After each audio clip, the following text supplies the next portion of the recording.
I'm looking quite forward to it, you know. Here we are, yeah. I haven't seen him for ages. I've got a lot to catch up with him. Hope he don't bite me ears off. When did I first hear about Frank Bruno? Hey, doesn't that seem so long ago? Seems like 1,000 light years away. And I was a totally different kind of person. I can't believe I am who I am now. Who the hell is this guy? Bruno and Tyson weren't just significant boxers. They were cultural icons in their respective countries. I'm here for you, baby. I'm here for you. How you doing, brother? You okay, Their paths crossed at certain moments in their lives. And at each and every moment, Tyson was there thwarting Bruno. He became this kind of spectre. Have a seat over here. Yeah. And I think in some ways it's been a bit sad at times to see Bruno so haunted by Mike Tyson. Yeah. How you doing, brother? Very good, man. Went through a bit rocky here and there, but on the right path, you know? When you're in London and walking the street, what is it like? It's nice. It's nice vibes. You still got a lot of people that love you and respect you, you know what I mean? They follow you and worship you, you know what I mean? Don't you think, like, wow, this is what I brought this to my life. You're Frank freaking Bruno, you know what I mean? You're Mike Tyson. I remember when he was in the Catskill when you was 15 and we sparred together and I met you from there, but watched you grow up. You met Cuss, you knew Cuss. You know? That was so amazing. When him Cuss is talking, he's like a pastor, but as well as a no-nonsense man, you know what I mean? You're the European champion, I think, then. Yeah. And they had high hopes for you. Yeah, but you was a man. Yeah. The puncher was going to stop my high hopes, and you did, but no regrets. You know? We're going to be so many things before the time we die. Till we die, we figure, this is who I am. We reach that place of, this is where I'm going to be when I leave. Life has been a learning lesson. Life has been re-educating myself. Getting rid of the hangers-oners. Yeah. Those people leave when you have nothing left. You don't have to get rid of them. You hit the rock bottom, they leave anyway. Whoa, heavy. Yeah. Heavy, man. Mike had a wife called Robin Gibbons. Remember that stuff? I remember it like it was yesterday. And the girl, 1 minute Mike was crashing his car into a tree. She had a string. She got me good. You know, the fuck was phoned about 5 or maximum 6 times, you know, but... I was horrible in love. My love was just disaster. Yeah. It just wiped you out, man. It just wiped you out. Man.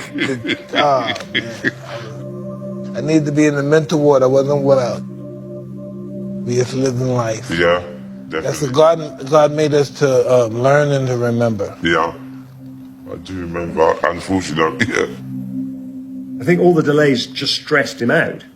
They really messed with his head. Well, I was hoping it did. I don't know, I just went out there the first round, I tried to knock him out. I was trying to catch him with a solid shot, and the shots I was hitting him with, he was taking them. And he came back a couple of shots, and he was fighting really good. As a matter of fact, he staggered me, hit me with a good shot in the first round.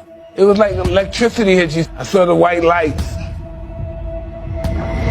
You don't know if you're really knocked out. You think you might be down. You don't know if you're down or not yet. Boom! It's exploded. It's walked into a bomb. And he was at his best at that time. That was a tough fight for me. When I fought him for the second time, I shouldn't have been there, but I had a family that I got to provide for. He told me to go and rob a bank, and I had to go in there with the detached retina. One of the doctors, American doctors, then he stopped the fight, you know. And he's looking at me kind of strange, like my eye was flickering, but it's no excuse. That's boxing. If you bust your arm, you got the other hand. If you ain't got that hand, you got your head.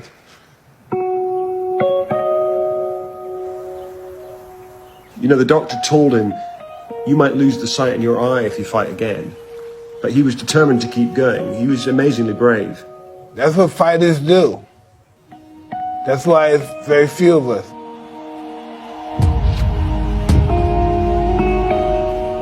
he had more fire and more vigor in the first fight than he had in the second fight. Before I even got out of prison, the contract was already signed.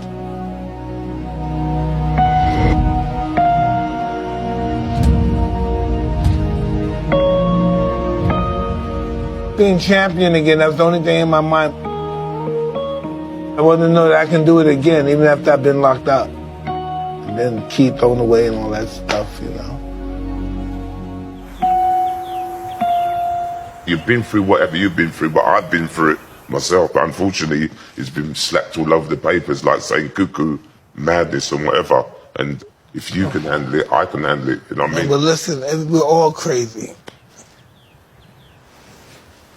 Frank Bruno went into one mental health facility. I've been around 10 of them. Okay, so this is what we have to go through sometimes.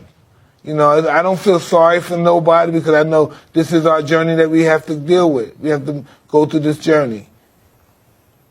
And I don't want no one to feel sorry for me as well. Can you imagine if we fought again? Yeah. Frank would probably win. But I would never hit him. But Frank Bruno's legacy moves on.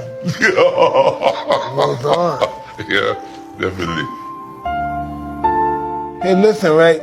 I got the title the baddest man in the world. I'm the scariest fighter that ever lived. And it's really funny. I'm just one of those scary fighters. I come across as ferocious because it's my fear. It's like fire. You can use it, you can command it, it can warm you up, but if you get afraid, you let it get out of control, it can kill you and everything around you. Mike, you look after yourself, You too, brother. You look nice, good, man. man. Really Cheers, good man. Nice one. You too. Really good. You too. Respect, man. Awesome. I don't think about much of anything, but I know this. I know me, Michael Gerard Tyson's brain, my mind, forget my brain, my mind is a torture chamber. And it's not my friend. So I have to control it in order to have any kind of stability in my life. And that's my biggest problem today, yeah. Staying in control.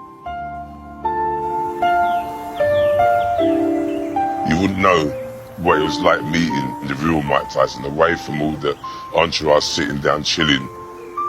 Everybody has their criticism, but I've got the greatest amount of respect for Mike. If I had my run-ins, he had these run-ins, you know what I mean? Good days and bad days, feeling down, can't motivate yourself. He's been in prison, crashing his car before he was supposed to fight me, and he's been through rocky roads, you know what I mean? I'm glad I met him today because it took a lot of pressure off me mentally. If you think I've been through a hard time, if you check him, Mike Tyson, what he's been through, and he's happy. I feel like a close brother to him, you know what I mean? Look after yourself, yeah? Thank you so Respect, much. boss. Thank Respect, you. Mike. Thank you. Respect, boss. It's nice meeting you, boss. I'm going back to England a very, very trillion times that happy.